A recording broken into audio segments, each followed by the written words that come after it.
dusk.fr. Tu m'as demandé de te faire une vidéo sur un code erreur E3 que tu as sur ta trottinette Urban Glide.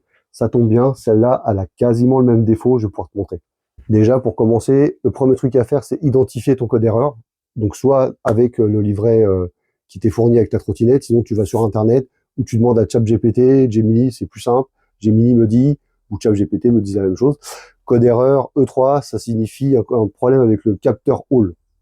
Je vais te faire part de ce qui m'est arrivé moi, de ce que j'ai constaté, mais vous, n'hésitez pas aussi à lui faire part de votre expérience. Un quart des pannes, moi je les ai constatées sur le câblage qui va du contrôleur au moteur.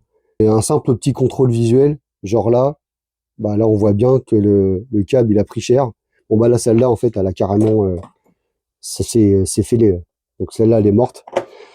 Et également à ce niveau-là, le câble qui rentre comme ça dans le moteur, dans ta roue, et ben donc là c'est propre, mais des fois le câble il est dénudé et on aperçoit un peu les fils à l'intérieur. Donc là aussi c'est un autre signe d'une panne potentielle.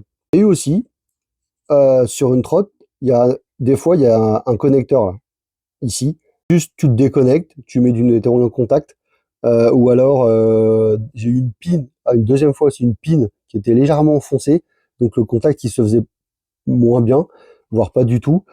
J'ai eu un fil de dessoudé à l'intérieur. J'ai eu le capteur Hall aussi, HS. Il coûte pas très cher, hein.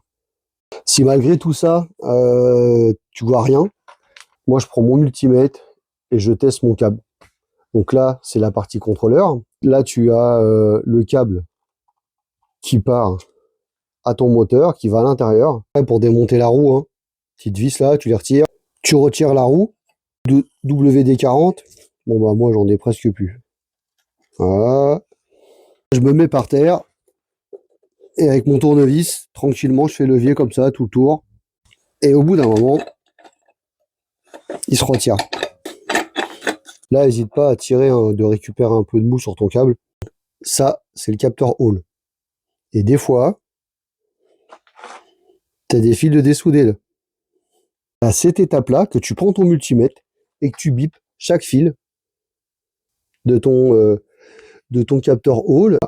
Après, avant de faire les fils du moteur, les trois là, les plus gros, commence déjà par ceux-là. Déjà, si tu vois qu'il y en a un qui bip pas, c'est que bah il y a une coupure quelque part dans ton câble.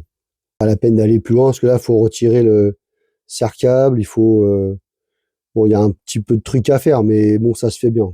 Là, déjà, si tu as fait ça et que tu vois que ton câble, il y a une cassure quelque part, mais tu vois pas où, bah, tu le remplaces. Ça va être un petit peu chiant à défaire, mais et à ressouder là, ça va demander quelques petites connaissances de soudure, mais pas non plus un truc de fou. Et si ton câble, il est correct, bon, bah, tu peux viser le capteur Hall.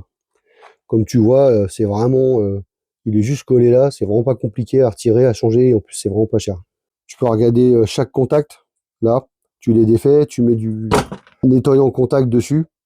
Moi, à chaque fois, ça a été un fil de dessoudé, j'ai déjà remplacé un capteur Hall, et des fils là, de sectionner ici. Donc là, bon, par contre, passer le câble ici, là, c'est un peu casse-couille, je vais pas te mentir. J'espère que ça t'aura aidé, toi ou d'autres.